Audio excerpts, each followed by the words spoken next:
Welcome to the Week 11 preview. This week, everything's going to be knotted up in the DBL. All of the playoff races, every single division has a feasible chance.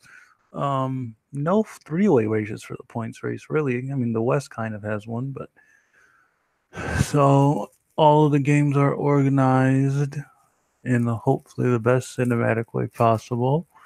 So we start off with the Margays on the flex hosting the Dragonfish, who are probably super surprised they're going to be on national television.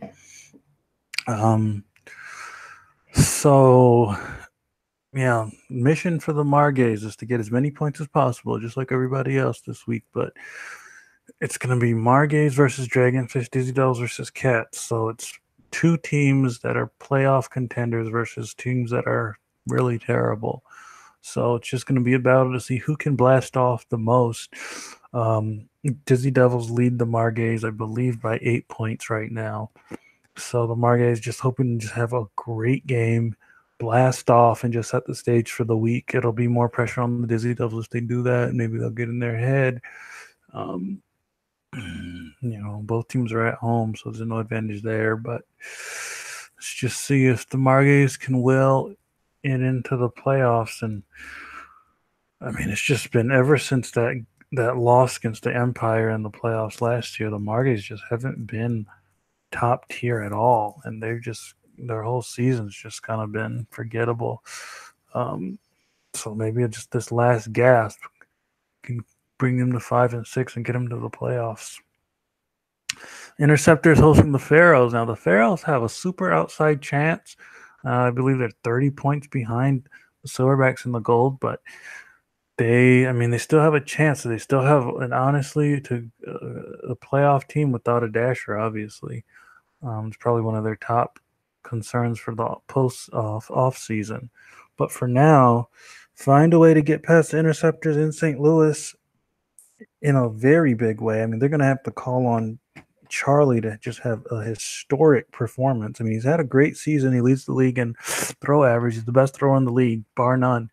But Interceptors solid. Lindbergh, Salem, Kyle's playing great. I mean, this is just a playoff team. Everybody knows they got a good dasher, and that's what really kills the Pharaohs. So I don't think the Interceptors are going to let this one go. I think they're going to cruise into the playoffs with an 8-3 record. Dizzy Devils at Cats. So Dizzy Devils, right after Margays, they're going to be able to see how good they need to play. But I mean, obviously, you play as well as you can play. You don't try to gauge anything. You just go for it. McFadden, another year down. Another year for Danielson, and you can't just keep wasting this talent. McFadden's getting older. Everybody's getting older, and another losing season would be terrible for Danielson. He might get fired. And how long does McFadden want to tolerate mediocrity is the thing. They tried to bring in DeGarmo this year. He didn't pan out at all. They really put all their eggs on him. They didn't really do much else. And that's not true. They changed a lot of pieces. And they got Paulo. They got Ricky. But just hasn't really been an explosive year for them. So hopefully this game they can just show that they are a playoff team and get to the playoffs and play the Sea Dogs for the third time of the season. Sea Dogs Skylarks. Now the Skylarks had a beautiful win versus the Dragonfish last week, so now they're pretending to be in contention. They're about 30 points behind the Checkers, but anything can happen. Anything can happen. But they're playing the Sea Dogs. Sea Dogs don't really have a single hole in their game. Whereas the Skylarks don't have an offense, so it's not looking very great that they're going to be able to just smash on the Sea Dogs and be able to get past the Checkers. But you never know. That's why you play the game. Going all the way out to London for this, so it's going to be quite an experience. Checkers Empire last year, this game was that game that everybody just got everybody shook. Empire came out of absolutely nowhere in a 3-horse race for the points lead last year, with the Sea Dogs and Dizzy Devils, and just a 73-point game versus the Checkers in Middlestein's homecoming back to New York. This time, Checkers are hosting. Checkers are the hot team, and the Empire just haven't really looked. I mean, they've won games. They're 6-4, but they just haven't had any definitive wins except the win, obviously, against the Sea Dogs. But everything else, they've been just kind of been middling around. I mean, it's been a tough division all season, but they just haven't been able to scrape up their points where they needed to get on the level of the Dizzy Devils and Margays. So they're fighting from behind. They need a humongous win to get into the race. And the Checkers, they've been struggling lately, but they still a well put together team, and they're at home, and they have their behinds to watch as well with the Skylark coming up. So I don't think Empire going to be able to will this like last year, but you never know. I mean, Ramos playoffs, when they sniff the playoffs, they just go crazy. But you never know. We'll see. Diamonds hosting the Captains. Now, the Captains have just been the team of the run to the playoffs.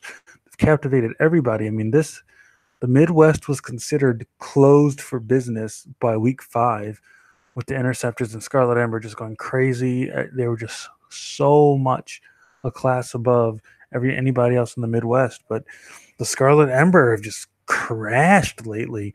And the Captains, led by Dill Durant, the rookie, trying to get that Rookie of the Year nomination. Dill Durant and the boys, they've just been on a 2-game tear, just racking up a bunch of points, and they're ahead of the Scarlet Ember now, coming in at number 8 in the league. It's been a miraculous, but they're finally going to face a solid, certified playoff team in the Diamonds, and everybody knows their glaring hole is that they do not have an offense, and the Diamonds have an offense, a defense, and chemistry, and so they might run up to a brick wall. That's what the Scarlet Ember are hoping for, but this is going to be flexed up. Everybody's going to see if the Captains have what it takes to get their playoff game at home next week. So we'll be watching that. Diamonds just hoping to coast off a pretty successful and ho-hum year. They've been pretty much the forerunner in the West all season, pretty much unopposed. And, they're trying to win that championship. They're not making a big fuss about this season. They're just trying to get back to where they lost last year, 9 sets versus the Toros. So they're just all business, and expect that attitude from them today.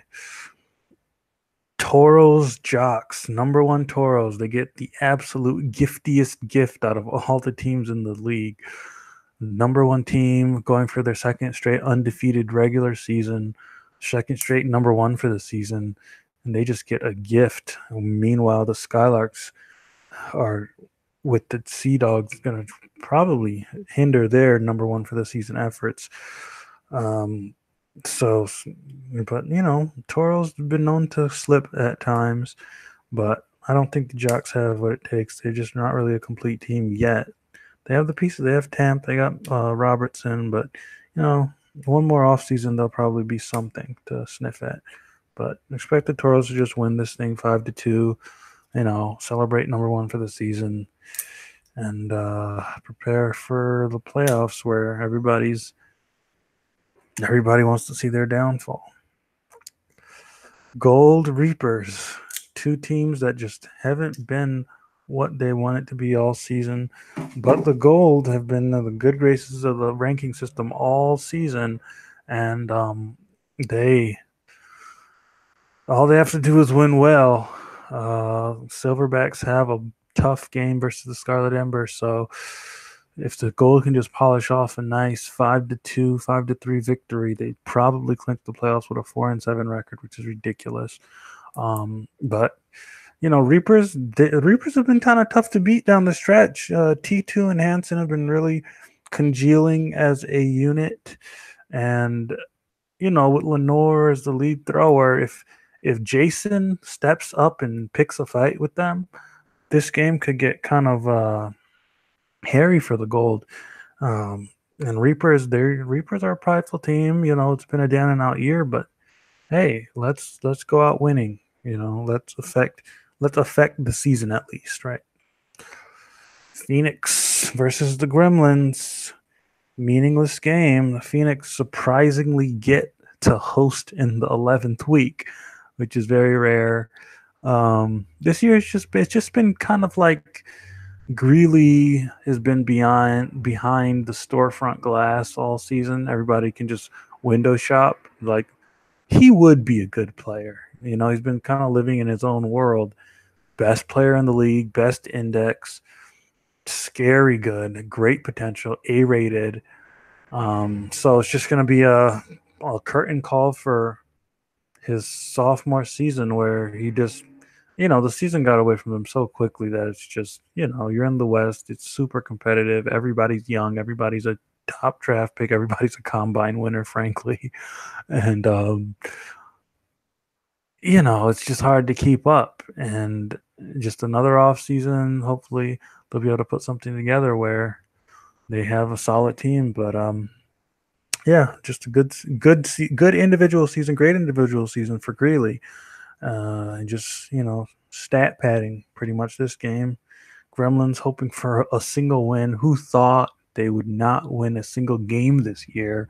They're not that terrible when you look at it on paper, but they just have not come with any offense or any teeth on defense. Mills has been a very big disappointment in the sophomore campaign. So hopefully they'll be able to do something with that, either change his attitude or change the format of this team, because Mills does not look like the future of this team anymore. And finally, the Scarlet Ember hosting the Silverbacks. Both these teams just kind of frustrating the past couple of weeks. Just win better, right? Win a game, win better. Scarlet Ember, all they had to do was win versus the Captains, and they would have wrapped up the division lead for the season in week 9. Simple enough task, beat the Captains, but no, they got trounced by the Captains, swinging the Captains back into play. Nobody saw that coming. Absolutely nobody saw that coming, not even the Captains. Skogstad's been absent for the past couple of games. This team just had really off their mojo. Hopefully this game they'll get it back versus a Silverbacks team that just gets lazy. I mean, the Silverbacks could very well win this game, but it's not going to be an impressive win. I can almost guarantee you that. And that's been the reason that they're unranked at 8-2. I didn't think it could happen that a team could go 8-2 and be struggling to make a playoff spot. But they just don't have a single solid win on their resume. And that's what the system is looking for, is just a good win. So, prepare for this week. This will be going to be a wild ride as the Northwest, South, and Midwest wrap up their points leads. And we will see you in Minneapolis.